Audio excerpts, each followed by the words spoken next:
네, KBS 청주 보도국에서 마련한 특집 토론 4차 산업혁명과 도시의 미래 진행을 맡은 양무석입니다.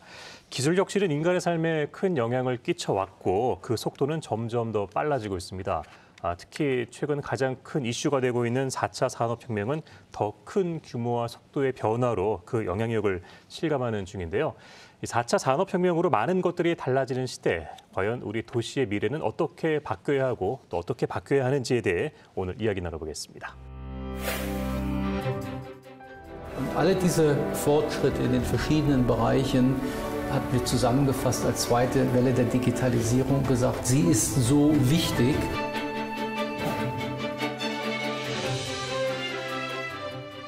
Wenn ich darauf vorbereitet bin, glaube ich, werden die Chancen deutlich den Risiken überwiegen.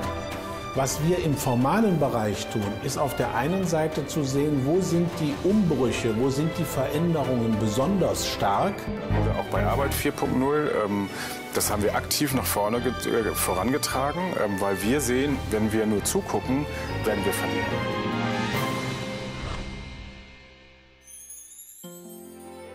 네, 오늘 토론에 함께하실 분들 먼저 소개해드리겠습니다. 충북연구원 조진희 박사님 나오셨습니다. 네, 안녕하세요. 네, 산업통상자원부 김현철 국장님 나오셨고요. 안녕하세요. 반갑습니다. 대한국토도시계획학회장이신 김현수 교수님도 나오셨습니다. 예, 안녕하세요. 네, 오늘 나오셔서 고맙습니다. 본격적인 토론에 앞서서 여기 계신 세 분은 이 4차 산업혁명을 우리 일상에서 좀 체감하고 계신지 궁금합니다. 예, 교수님. 예. 전 대학에 있다 보니 강의 방식의 변화를 많이 느끼게 되죠. 물론 코로나 팬데믹의 영향이긴 하지만 줌과 동영상으로 강의를 한다든가 그다음 여기 방송국에 오다 보니까 이제 젊은 사람들은 공중파 방송을 잘 안 본다 그러죠. 넷플릭스나 유튜브를 통해서 이제 모든 정보를 취득하는 그런 시대에 있는데 이런 디바이스를 이제 다른 게 아니고 이제 모바일 폰을 통해서 하니 이제 누가 그래요. 5장 6부가 아니고 5장 7부의 시대다. 항상 폰을 쥐고 사는 5장 7부의 시대다. 이런 데서 변화를 느끼고 있습니다. 예. 목사님 어떠십니까? 네. 4차 산업혁명이 이제 초연결로 대표되는 그런 현상인데 저희가 일상생활에서 대중교통을 이용할 때 예를 들어서 택시나 버스 이런 것들이 어디에 위치해 있는지 내가 탈 버스의 위치나 택시가 어디에 있는지에 대해서 정확하게 알 수가 있고 가까운 미래를 정확하게 이미지화할 수 있는 그런 시대가 되었고요. 그리고 저희 가정에서 리모컨의 사용 빈도가 점점 줄어들고 있습니다. AI 스피커라고 하는 그런 인공지능 기반의 장치로 인해서 우리의 일상생활이 변화하고 있다고 생각이 됩니다. 예, 그야말로 우리 일상이 근본적으로 변화가 되고 있다 이렇게 느껴집니다. 국장님도 느끼시나요? 저 같은 경우에는 이제 공직에서 이제 정책 업무를 하다 보니까 정책을 만들 때나 아니면 이미 나와 있는 정책 보고서에나 거의 다 이제 4차 산업혁명 기술 핵심인 AI, 빅데이터, CPS 이런 용어가 없는 보고서가 없습니다. 이런 걸 보면서 4차 산업 시대에 우리가 접어들었구나 이런 걸 느끼고 또 하나는 이제 아침에 저희가 출근할 때 저희 게이트가 얼굴 인식 시스템을 통해서 게이트를 들어갈 수가 있습니다. 그래서 생활 속에도 4차 혁명 기술들이 이미 스며들어 있구나 이런 걸 느끼고 있습니다.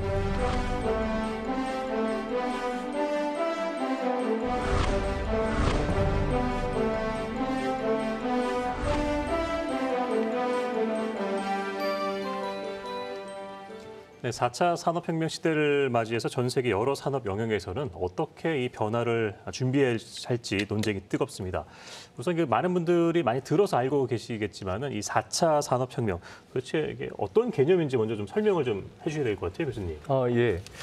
4차 산업혁명은 발명이 아니고 발견이라고 합니다. 그러니까 기존에 있던 기술들을 이제 연결해서 새로운 부가가치 생산성을 올리는 것이죠. 그러니까 AI라든가 5G 통신망이 다양한 기계 제품들을 서로 연결하면서 부가가치를 생산하는 것인데 예를 들어 1차 산업혁명을 우리 전기기관에 의한 에너지를 취득하는 것, 2차는 전기 에너지로부터 취득하는 것, 3차는 정보화 혁명이라 하면 4차는 이 AI에 의한 초연결 에 의해서 부가가치가 생성되는 변화이다. 뭐 이렇게 저는 생각하고 있습니다. 예.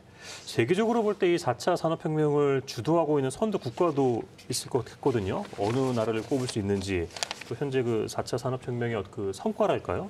어느 정도로 좀 평가할 수 있을까요? 사실 이제 4차 산업혁명 언급하면서 이제 가장 선두를 달리고 있는 나라를 대부분이 이제 미국이라든지 아니면 독일을 이제 이야기할 수 있을 것 같습니다.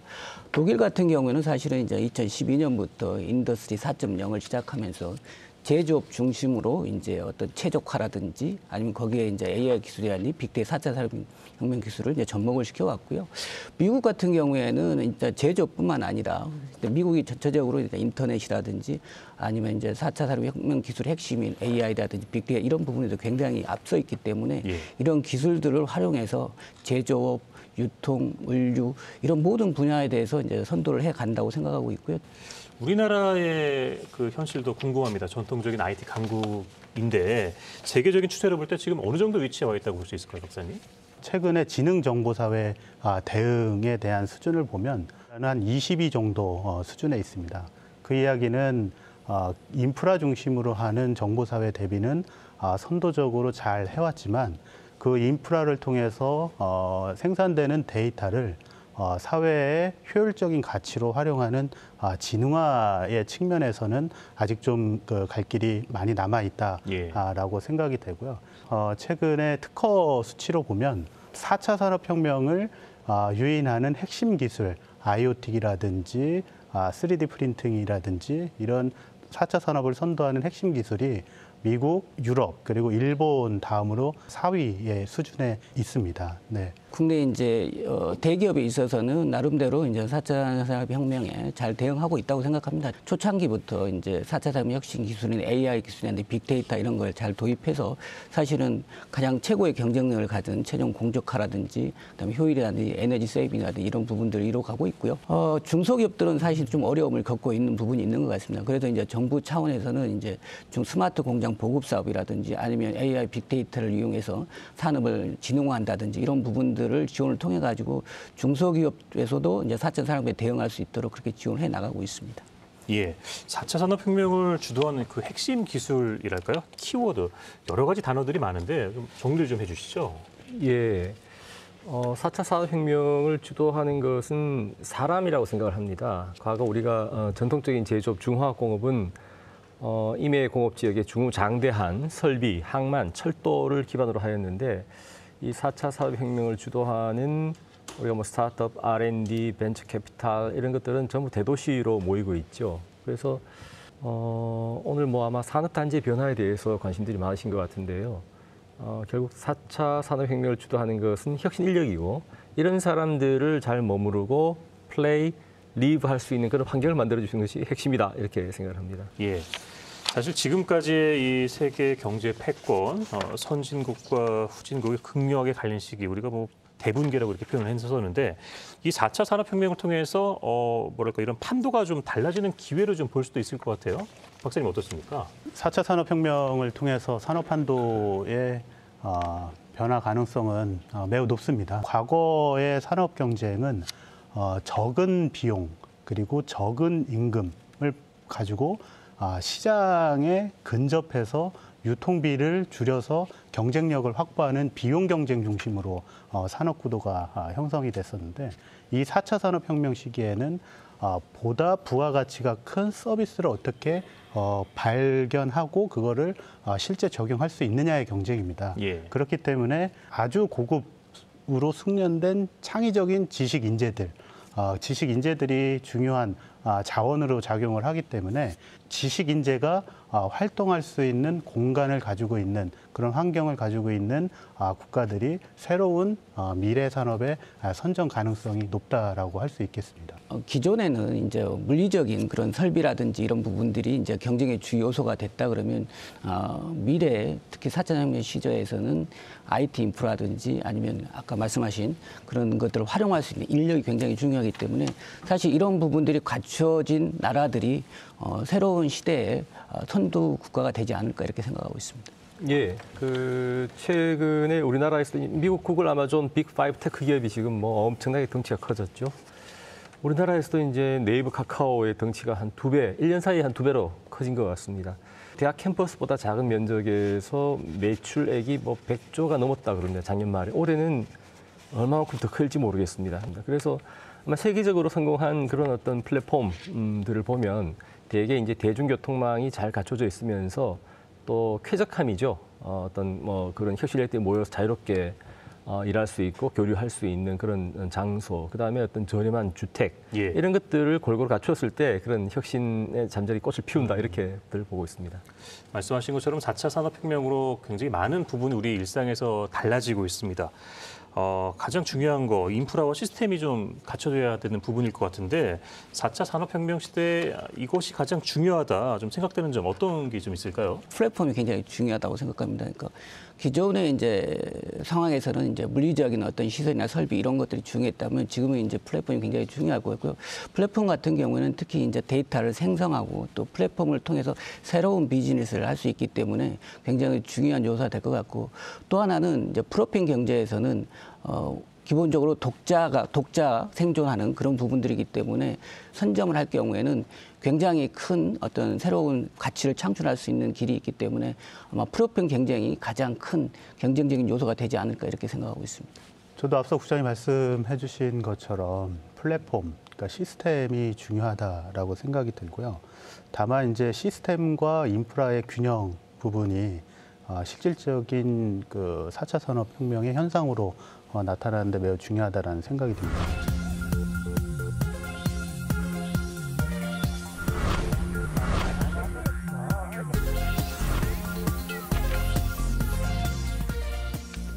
네, 이런 기술 혁신으로 인한 노동시장의 변화 또 제조 환경의 변화도 우리가 지금 눈앞에 앞두고 있습니다. 그 제조업 성장의 오랜 터전으로 기여해온 이 산업단지에도 영향을 미치고요. 그야말로 산업단지가 좀 변신을 해야 될 그런 시기에 와 있는 것 같습니다. 산업단지의 의미와 위기에 대해서 한번 생각해 볼 필요가 있겠습니다. 제조업은 GDP의 약 30% 그리고 수출의 90%를 차지하는 아주 국가의 중추적인 영역입니다. 그러나 최근에 산단이 노후화되고 있고 그리고 젊은 고용자가 부족하고 그리고 고용지수가 하락하고 생활편이라든지 환경 위험 요인들이 증가하고 있습니다. 그래서 최근에 공장 그리고 산업단지를 스마트화하려고 하는 그런 노력들이 이루어지고 있습니다. 저희 충북 지역 같은 경우도 제조업 비중이 전체 산업의 49%고 최근 10년 동안 전국에서 산업단지 면적이 빠르게 증가하는 그런 곳입니다. 그리고 산업단지가 조성이 되면 거의 대부분 분양이 완료되는 그런 산업단지 중심의 제조업이 아주 높은 지역이기 때문에 산업단지의 경쟁력을 키워나가는 그런 노력이 매우 중요한 지역이라 할 수 있겠습니다. 과거 전통 제조업이 모여 있는 그런 산단은 사실은 지금 이제 일자리가 줄고 가동률이 떨어지죠. 이게 이제 산업혁명의 어두운 부분이란 말이죠. 그래서 사실 이제 산업단지를 살려야 하는데 과연 어떻게 어디까지 얼마나 살릴 수 있을까에 대해서는 우리가 굉장히 좀 어려운 부분이 있습니다. 그래서 우리가 미국 같으면 사실은 그런 큰 기업들이 뭐 시애틀, 보스턴, 뉴욕 흩어져 있으니까 그 지역적인 집중을 잘 느끼지 못하는데 우리나라 같은 경우에는 이 국토가 작고 하다 보니 전부 서울과 판교에만 집중을 하고 있어요. 그러다 보니 사실은 산업단지가 스마트화되자면 거기에 R&D 인력, 혁신력들이 머무를 수 있고 같이 살 수 있어야 하는데 그런 조건이 갖춰지지 않은 것은 사실은 쉽지 않을 것 같다. 그래서 요체는 과거 전통 제조업은 우리가 공장을 만들어 놓으면 사람들이 갔단 말이죠. 근데 우리가 그걸 이제 people to job이라고 불렀는데 지금은 사람이 모인 혁신력들이 반짝반짝 모이는 그런 반짝반짝한 곳에 기업들이 투자를 하는 이제 job to people의 시대인 거죠. 그래서 저는 산단의 구조 고도화, 산단 대개조 우리 산업부 국장님께서 엄청 노력하고 계신데 그중에서 사실은 혁신력 접근성이 좋은 곳, 대학과 혁신 잠재력이 뛰어난 곳 중심으로 아마 좀 선별해야 하지 않나 하는 그런 생각을 가지고 있습니다. 이번에 이제 저희가 산단 대교조 사업이라든지 아니면 스마트 그린단 사업에서는 정주 여건을 굉장히 중요한 하나의 요소를 보고 그 부분들을 어떻게 학생들이라든지 아니면 새로운 젊은이들이 접근을 할 수 있건가 이런 부분들을 굉장히 중요한 요소로 보고 사업을 추진하고 있습니다. 예, 그런 이유에서일까요? 외국의 사례를 보면은 이 산업단지들이 다시 그 도시 안으로 들어오는 경우도 있다고 하거든요. 예, 박사님. 네, 그런 현상들, 그 산업단지가 도시 외곽에 위치해 있다가 다시 도시 내부로 들어오는 이런 현상들은 산업의 패러다임 변화로 기인한다라고 보여집니다. 과거의 그 노동과 자본 집약적인 산업 경쟁 구도의 시기에는 환경 이슈와 맞물려서 지대가 저렴하면서 인건비가 낮은 그런 지역을 중심으로 해서 산업단지 개발이 주가 됐습니다. 그러나 최근 4차 산업혁명 시기에 이 산업단지의 역할은 새롭게 변화하고 있습니다. 4차 산업혁명 시기에 요구하는 그런 산업 경쟁력인데 소프트웨어와 지식 그리고 플랫폼 이런 것들을 리드해 줄 수 있는 공간으로 변모해야 되는 그런 시기에 있다고 보여집니다. 이런 것들이 맞물려서 산업단지의 위치가 바뀌어가고 있다라고 생각이 됩니다. 그 도시계획 분야의 저명한 학자 리차드 플로리다 교수가 있어요. 토론토 대학 교수인데 이분이 이제는 CRD다 그랬어요. 우리가 도심 하면 CBD, Central Business District였는데 지금은 Central Recreational District다. 왜냐하면 혁신력들은 재밌고 물 좋은 곳에 잘 모인단 말이죠. 그러니까 그런 사람들이 잘 모일 수 있고 쾌적하고 편리한 환경을 만들어주는 것이 산단을 만드는 길이다. 대표적인 게 이제 뉴욕의 하이라인 같은 거죠. 그 노후한 그 철길을 갖다가 이제 공원으로 복귀한 거라든가 아니면 뭐 우리 역세권 개발의 성공 사례인 런던의 킹스크로스역 같은 곳, 미술관, 박물관하고 거기에 이제 구글, 삼성이 다 모여 있습니다. 이런 곳에서 이제 새로운 부가가치가 창출되는 거라. 그런데 이 도심은 비싸죠. 굉장히 비싸기 때문에 이런 혁신력들은 사실은 아이디어 창의성이 있는데 지금 주머니는 없어요. 그래서 비싼 집, 비싼 오피스 렌트를 못 하죠. 그러니까 정책적으로 이제 산업 단지라는 것도 과거처럼 이렇게 면적인 그런 중무장대한 것이 아니고 이렇게 스타트업 파크를 저렴하게 역세권에 올려주고 가까이에 이제 저렴한 임대주택을 공급해주면서 쾌적한 교류 공간을 만들어주는 거. 저희는 그래서 이걸 갖다가 장소 플랫폼 만들어주기다 이렇게 얘기를 합니다. 예. 자, 독일 같은 경우는 제조업과 산업단지가 도시로 다시 돌아오면서 새로운 도시 모델을 만들고 있다고 하는데요. 화면으로 잠깐 만나보고 계속 이야기 나눠보겠습니다. 세계적으로 4차 산업혁명 선도 국가로 꼽히는 독일. 지난 몇 년 사이 도시를 새로운 형태의 생산단지로 조성하는 움직임이 일어나고 있습니다. 수십 년 동안 제조업의 철수와 함께 생산 중심지로서의 역할을 이뤘던 도시. 그 도심으로 제조업이 다시 돌아오고 있는 것입니다. 도시로 제조업이 돌아올 수 있었던 이유는 일과 주거 공간을 더 가깝게 만들고 교육 문화와 여가 분야를 서로 연결해 삶의 질을 높였기 때문입니다. 뿐만 아니라 제조시설 주변 거주자들이 수용할 수 있도록 소음과 배기가스 배출이 낮은 제조 환경도 구축했습니다. Die festgestellt haben, wir sitzen irgendwo in der Region, weit draußen auf dem Land, haben Schwierigkeiten, vor allem mit Personal. Das nimmt im Moment zu. Und dann suchen die den Weg in die Nähe der Städte. Also der Industriebetrieb in der Stadt unterliegt einer strengen Beobachtung durch die Nachbarschaft. Das ist eigentlich der schlimmste Punkt in Anführungsstrichen, weil der Nachbar sofort reagiert, wenn auf dem Betriebsgelände irgendwas passiert. 제조업이 도시로 돌아오면서 도심 산업단지의 르네상스 시대를 맞이하고 있는 독일. 그들에게 변화는 또 다른 기회였습니다. Also nicht nur uns darauf fokussieren, dass wir uns wieder erholen, sondern das auch als eine Chance für Transformation nutzen, um am Ende gestärkt aus der Krise hervorzugehen. Und da eigentlich alle Länder sich einig waren, dass diejenigen, die einen starken industriellen Rückhalt haben, dort besser aufgestellt sind, haben wir uns von Anfang an auf die herstellende Industrie konzentriert. 공장과 주거 공간을 더 가깝게 연계하고 문화교육을 비롯한 편의시설에 대한 투자를 확대한 독일의 새로운 메가트렌드. 4차 산업혁명 시대를 맞아 성공적인 미래를 위한 공생의 환경 속에 더 많은 제조업들이 도시로 향하고 있습니다. 네, 독일 사례를 살펴보고 왔습니다. 자, 현재 우리나라의 그 산업단지는 좀 어떤 상황이라고 좀 볼 수 있을까요? 우리나라 산업단지 같은 경우에는 아직도 많은 산업단지가 기존의 어떤 제조업 중심의 어떤 산업단지를 이루고 있는 것 같고요. 예.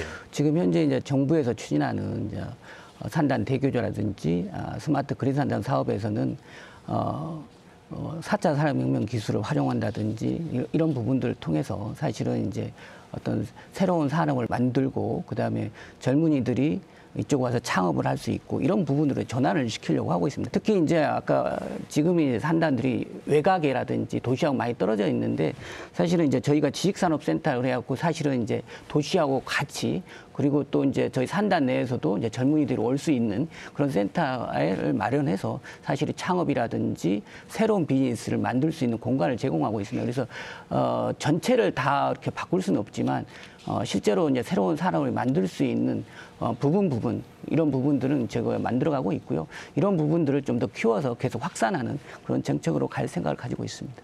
무엇보다도 도시로 들어온다라 하면 사실은 이제 제조나 생산 활동이 아니고 이제 창의적인 아이디어를 발굴하는 그런 기업들이죠. 그래서 무엇보다 중요한 게 이런 좀 좋은 기업들이 들어올 수 있는 환경 만들어 주기다 이렇게 생각을 하거든요. 그러니까 결국 좀 역세권이라든가 저렴한 청년주택을 공급해 준다든가 쾌적한 환경을 함께 제공해 준다든가 이런 것들을 통해서 하여튼 이런 사람들이 살고 일하고 머무르고 즐길 수 있는 그런 환경 만들어 주기다.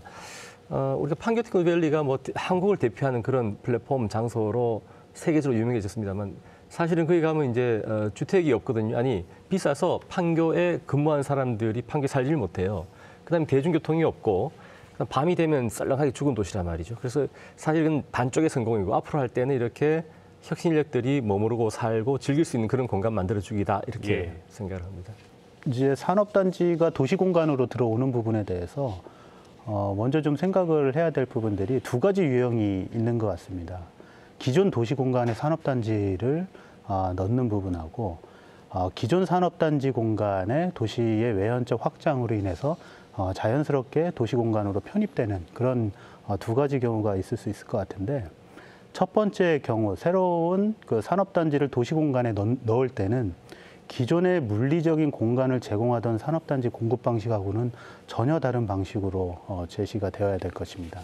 두 번째 유형인 도시의 외연적 확산으로 인해 기존 산단이 편입되는 경우에는 가장 대표적인 그 문제 요소가 산단이 노후화되어 있는 상태에서 도시 공간으로 편입이 된다는 부분들입니다.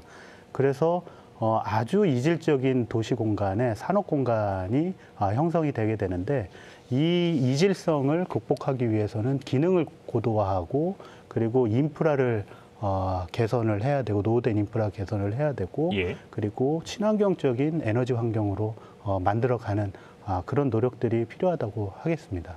어떻게 보면은 이 도시만으로 산업단지가 들어온다고 했을 때 결국에는 뭐 전통적인 제조업이나 뭐 환경 영향이 큰 그런 업체들은 오기가 좀 힘든 거 아닌가요? 예, 그렇죠. 그러니까 대도시 도심에 있는 과거에는 거기가 이제 도시 외곽이었겠죠. 그러니까 공장이 있었는데 지금 이제 제조업의 생산성이 떨어지고 지가가 상승하면 그런 기업들이 거기에서 조업을 할 수가 없죠. 그러니까 그런 좀 생산성이 떨어지는 기업들은 외곽으로 나가지고 좀 생산성이 높은 기업들은 도심으로 들어오고 이런 과정이 좀 이렇게 원활하게 이루어질 수 있도록 도시 관리가 이루어져야죠. 그런데 이제 그런 게 잘 작동할 수 있는 지역이 그렇게 많지는 않습니다. 예를 들어 지금 이제 전 세계적으로 마찬가지인데 이 플랫폼 기업들은 자꾸 대도시의 도심으로 그 시애틀에 있는 아마존이 굳이 뉴욕으로 간단 말이죠. 왜냐하면 그 혁신인력, 최고의 혁신인력이 거기이기 때문에 들어가죠. 그러면 이제 문제는 나머지 지역들은 이제 어떻게 할 거냐. 이 문제가 사실은 어떻게 보면 더 심각하고 앞으로 국가가 더 신경을 써야 하는 부분이죠. 그래서 아마 각 부처마다 산업부의 정책도 있지만 뭐 중기부의 스타트업 파크라든가 국토부의 혁신지구라든가 해서 아주 임팩트 있는 거점, 대중교통망이 좋고 주위에 대학과 R&D 잠재력이 있는 그런 곳에 좀 정책 힘을 모아서 판교와 같은 그런 연구 환경을 만들어주자는 그런 정책이 앞으로 점점 더 필요해질 것 같습니다. 사실은 이제 산업단지 이야기인데 전통적인 산업단지가 도시로 들어오기는 쉽지 않을 거고요. 기존에 있는 산업단지로 이제 도시가 확장되면서 같이 연결되는 그런 부분들 꽤 있을 수 있을 것 같고요. 실제로 산당과 지금 이제 세종 같은 경우라든지 아니면 새로운 신도시를 만들 것 같은 경우는 새로운 플랫폼을 만들어서 산당과 그다음에 이제 도시가 같이 갈 수 있는 그런 폼을 만드는 것도 굉장히 중요할 것 같고요. 전통적인 우리 산당 같은 경우는 어떻든 간에 이제 정주 여건 개선이라든지 그다음 혁신 공간에 을 좀 더 확보한다든지 이런 부분을 통해서 실제로 전문 인력들, 실제로 R&D 인력이라든지 이런 부분들이 올 수 있도록 계속해서 그걸 개선해 나갈 수밖에 없는 그런 상황입니다. 청주 같은 경우에도 이 청주 산단이 주거지하고 굉장히 가깝게 이렇게 위치가 돼 있지 않습니까? 이런 면을 봤을 때는 지속 가능한 그 친환경 산업단지 조성이랄까요? 이런 부분에 대한 노력도 좀 있어야 될 것 같아요. 청주 산업단지가 가장 대표적인 도시의 외연적 확산으로 인해서 도시 공간에 편입되어 있는 그런 지역입니다. 그러면서 소위 이제 과거에 산업의 주축을 이루었던 중후장대 산업군이 입지해 있는 그런 산업단지입니다. 청주 산단의 경우에도 그 노후산단 그 구조 고도화 사업을 통해서 지식센터 사업의 대상이 포함됐습니다. 그래서 청주 산단도 기능적인 면, 그 업종이라든지 생산품이라든지 하는 기능적인 면을 친환경 쪽으로 고도화해 나가기 위한 노력이 이루어지고 있고요.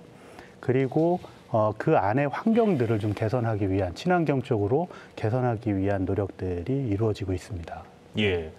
교수님, 이런 그 산업단지가 오늘 노후화된 곳이라면은 좀 새로운 모습으로 변모도 해야 되고 친환경적으로도 가야 되고 또 신재생 에너지의 도입 이런 것도 좀 필요한 상황이 아닐까 싶어요. 그럼요. 그래서 특히 우리 코로나 팬데믹을 겪으면서 이제 그린 뉴딜에 대한 관심, 저탄소, 그다음 최근에 이제 네트 제로까지 해서 생산 과정에서 발생하는 이 CO2 저감하는 것이 이제 우리 인류의 생존의 문제인 것 같습니다. 근데 이제 그런 변화에 대응할 수 있는 기업이 있고 업종이 있고 그렇지 못한 기업들이 있거든요. 이제 그런 기업들 어떻게 할 거냐? 사실은 외곽으로 이전시키고 이제 에너지원을 바꿔가는 그런 노력들이 계속 필요하겠죠.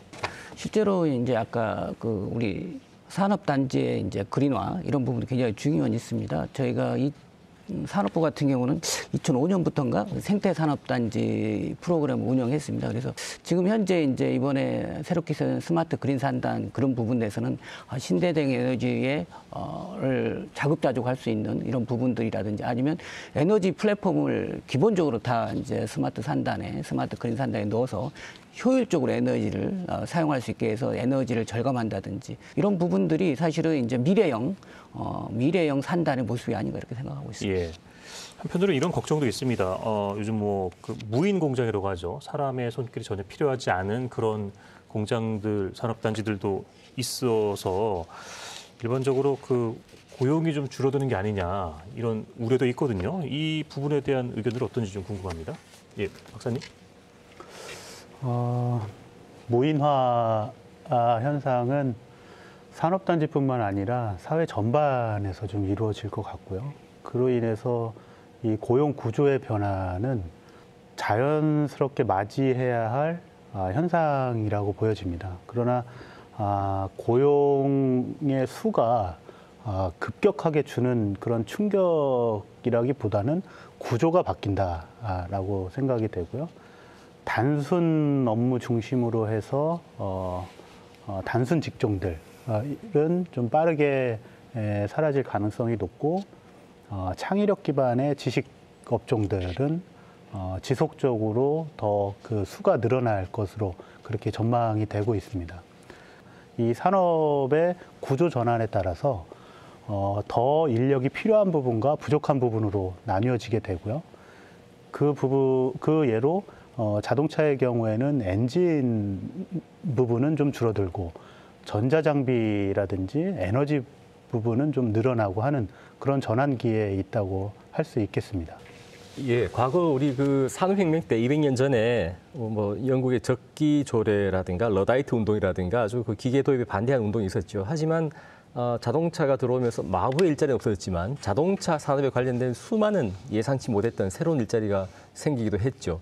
지금도 우리 기술혁명은 항상 그런 이제 산업 구조의 변화와 함께 고용 구조의 변화도 가져오는 것이거든요. 그럼에도 불구하고 이것이 이제 계층 간의 격차는 굉장히 벌어질 그런 전망에 있는 거죠. 실제로 최근에 보면 10대 대기업이 고용하는 규모는 커지지 않아요. 매출은 커지는데 거기에 비해서 이제 스타트업이라든가 벤처 회사라든가 연구개발 쪽은 고용의 질은 조금 불안정하지만 일자리 개수는 굉장히 늘어납니다. 그래서 이제 산업혁명과 함께 이 고용 구조에 어마어마한 변화가 일어나고 있는데 그래서 청년들이 참 힘들죠. 예. 힘들어서 이런 문제에 대해서 우리나라에서 아마 기본소득 문제가 이제 피해가기 어려운 그런 시대가 돼가고 있다고 생각을 하는데 말하는 것처럼 그렇게 일자리가 갑자기 급감하거나 구조적인 변화는 좀 있지만 새로운 일자리가 끊임없이 생겨나고 있다는 점을 좀 말씀드리고 싶습니다. 네. 4차 산업혁명의 선도국인 독일도 이 고용 문제에 대한 고민이 깊었습니다. 기술 진화와 이 고용 문제, 이 부분을 어떻게 해결했는지 잠깐 화면으로 만나보시죠. 불과 몇 년 전까지만 하더라도 일반 대중의 관점에서 현실이 될 거라 상상하기 힘들었던 새로운 기술의 급속한 발전 양상이 우리 눈앞에 명확히 전개되고 있습니다.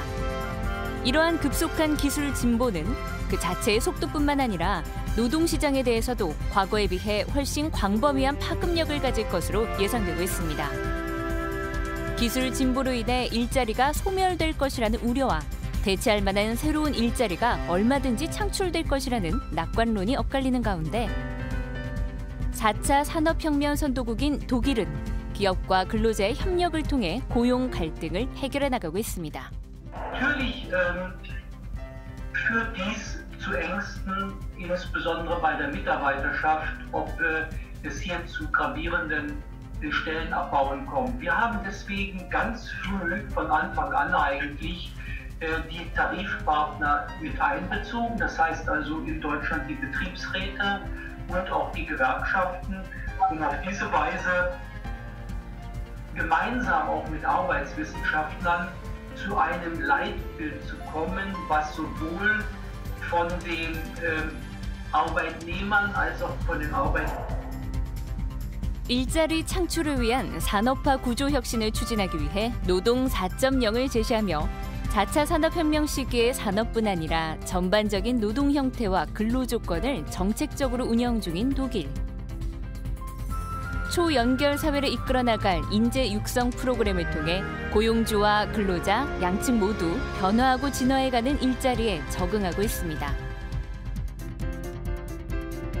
기술 혁신이 가져온 고용의 변화. 독일은 신기술로 제조업을 강화하면서 고용 안정까지 확보했습니다. Wir gehen so ungefähr von 15% aus bis 2035, durch den Strukturwandel bedingt wegfallen, aber auf der anderen Seite auch neue Arbeitsplätze entstehen werden.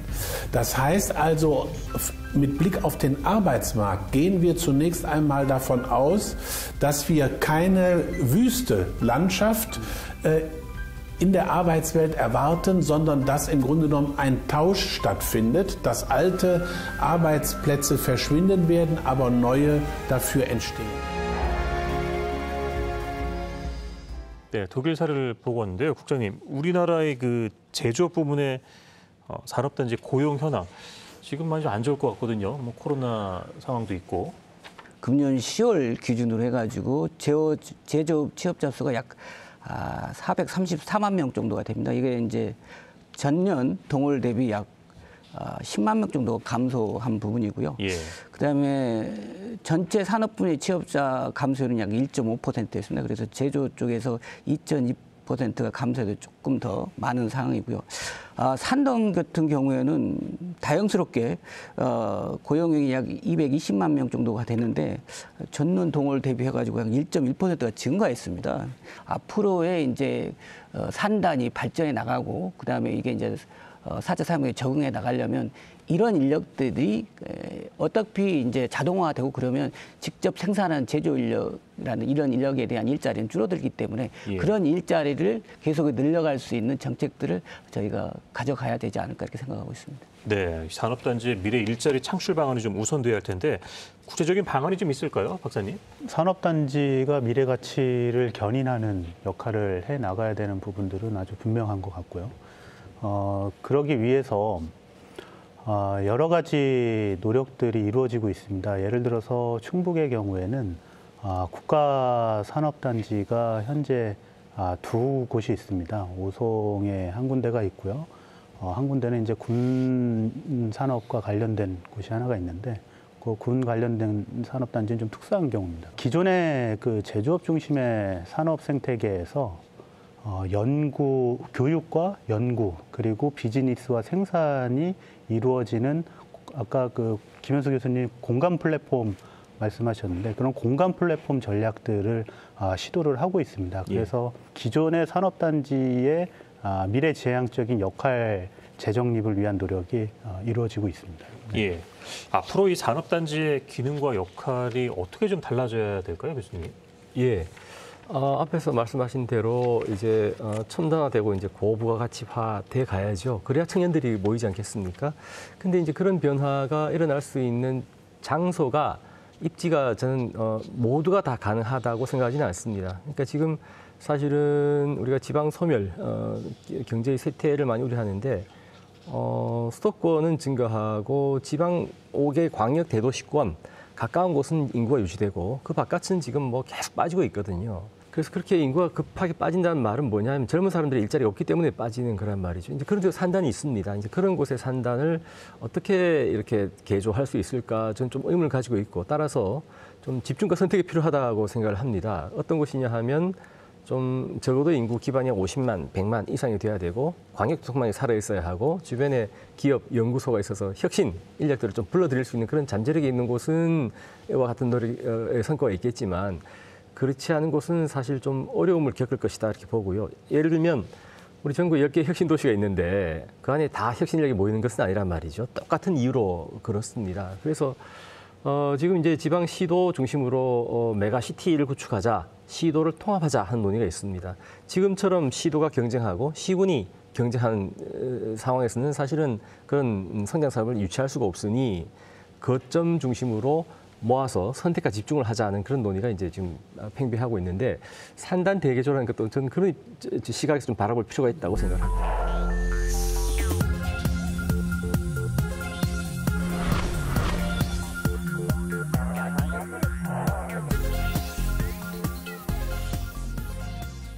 네, 4차 산업혁명은 이 산업만 변화시키진 않겠죠. 지극히 당연한 말이지만은 도시와 기능의 형태에도 굉장히 많은 변화가 올 것 같아요, 교수님.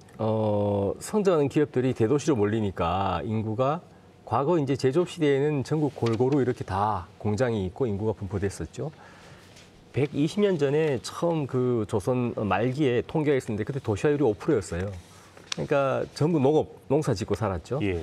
근데 이제 산업화되면서 자꾸 도시로 오고 특히 정보화되면서 대도시로 오고 지금은 이제 우리나라 같으면 거의 이 일극 집중하는 그런 시대로 가고 있습니다. 그래서 이제 두 가지 문제가 발생하는데 이제 서울과 같은 대도시에는 주택 문제, 도시 문제가 발생하고 지방 대도시, 지방 도시에는 이제 지방 소외 문제가 이렇게 발생을 합니다. 그래서 국토적 차원에서 보면 수도권으로 모이는 문제가 발생하고 수도권 안에서도 예를 들어 이제 KTX나 GTX 환승 역세권 이런 데로 성장 기업들이나 고급 주택들, 고급 서비스가 집중합니다. 그래서 이제 사실은 좀 이렇게 모빌리티 혁명이라고 하죠, 기술 혁명을. 그래서 고속교통망의 환승 역세권 중심으로 도시가 이렇게 좀 뾰족해지는 그런 형태를 가지게 될 것 같습니다. 기술 혁명으로 업종 간 격차, 기업 간 격차가 일어나듯이 이것이 이제 지역 간 격차가 벌어지게 됩니다. 그래서 이제 소외 지역과 인구가 집중하는 지역 사이에 끊임없는 갈등이 이어지게 됩니다. 그래서 이제 새로운 좀 세제, 새로운 복지, 지역 균형 발전 정책이 더욱 필요하고요. 특히 이제 코로나 팬데믹과 같은 시대를 보면 이제는 대도시로 모이지만 대도시 안에서도 좀 다액 분산할 수 있는 그런 새로운 공간 구조에 대한 논의. 그래서 미래 도시는 형태적으로 뾰족해지지만 굉장히 디지털 균형을 통해서 그런 문제를 해결해 나가야 한다라고 생각을 합니다. 예. 박사님께서 어떻게 보시나요? 네, 과거에 도시 이슈의 핵심적인 키워드를 살펴보면 유비쿼터스 시티, 그리고 다음에 스마트 시티, 이제 이렇게 지금 이어져 오고 있는데, 그럼 앞으로의 도시는 어떤 컨셉의 도시일까를 생각해 보면 저는 인텔리전트 시티가 다가올 것 같습니다. 그를 위해서는 DNA 인프라라고 하는 데이터가 생성돼서 이동되고 분석되고 하는 그런 인프라가 잘 갖춰진 도시에서 새로운 부가가치를 만들어내는 그런 도시 공간이 미래형 도시의 기능이다라고 생각이 되고요. 이 컨셉을 잘 안정적으로 운영하기 위해서는 환경 요소가 매우 중요한 부분입니다. 그래서 친환경적인 그런 그 미래지향적 산업을 뒷받침하는 에너지 정책. 그래서 최근에 에너지 순환 관련된 정책들이 많이 추진이 되고 있고, 산업단지 차원에서도 RE100 산단이라고 하는 그런 컨셉의 정책이 추진이 되고 있습니다. 조 박사님 말씀에 제가 한 번만 더 덧붙이면, 지금 저희 이제 도시 계획을 예를 청주시 도시기본계획을 수립할 때 청주시 인구를 추계합니다. 근데 이거는 이제 행정구역 안에 이제 통계의 인구거든요. 근데 이게 아니고 앞으로 이제 실시간 데이터죠. 어디에 누가 얼마만큼 머무르고 움직이고 있는가. 여기에 따라 학교, 공원, 상하수도, 주택의 수요를 추정하는 그것은 빅데이터에 의한 도시 관리가 이제 굉장히 앞으로 확대될 것이고요. 그다음에 우리가 친환경 도시 하지만 지금은 사실은 그냥 녹지입니다. 녹지율 이런 면적 단위로 보는데, 그게 아니고 실제로 산과 강을 연결하는 생태 네트워크, 생물 다양성이 유지될 수 있는 이런 데 대한 관심이 굉장히 높아질 것 같습니다. 예. 그리고 그 스마트 시티라는 개념도 자주 나오고 있거든요. 이게 어떤 건지 좀 설명을 해주세요, 국장님. 사실은 이제 미래 도시 하면 하나의 모델이 스마트 시티가 아닌가 생각이 되고요. 우리가 그 디지털 기술, 정보 기술을 활용해 가지고 도시에서 발생할 수 있는 어떤 문제들을 해결하고 또 편리한 서비스를 이제 시민들에게 제공하는 그런 도시가 스마트 시티라고 생각되고요. 도시의 경쟁력과 삶의 질의 향상을 위하여 건설, 정보통신기술을 융복합하여 건설된 도시 기반 시설을 바탕으로 한 다양한 도시 서비스 제공한 지속 가능한 도시를 말한다고 정의하고 있습니다. 예, 뭐 스마트 시티도 그렇고요. 4차 산업혁명으로 인해서 기술의 발전으로 인해서 도시의 어떤 계획에도 많은 변화가 있을 것 같거든요. 뭐 도시 디자인이랄까요? 예. 과거에는 용도지역지구제라고 해서 상업지역은 몇 %, 주거지역은 몇 % 이렇게 했는데 그런 형태가 아니고 좀 모여질 가능성이 있다. 그다음에 생태 네트워크란 게 그 어느 때보다 중요해질 것 같습니다. 그다음에 이제 우리가 공업지역이라는 개념도 이제 도시에서는 없어질 것 같아요.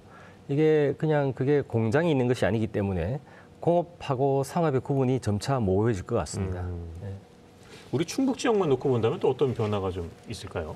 그 핵심적인 내용은 대중교통을 중심으로 한 도시의 효율성을 좀 높여 나가자에 대한 부분, 세부적으로는 공유 자전거라든지 아니면 스마트 파킹 시스템이라든지 이런 부분들이 구상이 되어 있고요. 그리고 일상생활에서의 안전 문제, 아이들 학교 주변이라든지 여성들의 귀갓길이라든지 이런 부분에 대한 안전 요소를 개선하기 위한 스마트 가로등, 스마트 안심벨 뭐 이런 기술 요소들이 적용이 되어질 예정입니다.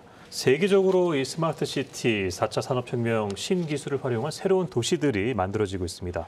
일상으로 들어온 신기술, 잠깐 화면을 보고 계속 이야기 나눠보겠습니다. 4차 산업혁명의 물결은 산업 분야뿐만 아니라 우리의 일상생활에도 많은 변화를 가져오고 있습니다. 일상 속으로 들어온 신기술, 상상이 현실이 된 시대. 인공지능의 발달과 데이터 혁신을 통해 변화되는 세상. 우리는 지금 기술 진보의 시대를 살고 있습니다. 드론을 사용해 택배를 배달하는 무인 드론 시대. 에너지 절약은 물론 필요한 시간에 필요한 구역에만 등을 켜주는 스마트 가로등. 가득 찬 정도를 알려주는 스마트 쓰레기통. 기회와 도약은 변화로부터 시작됩니다.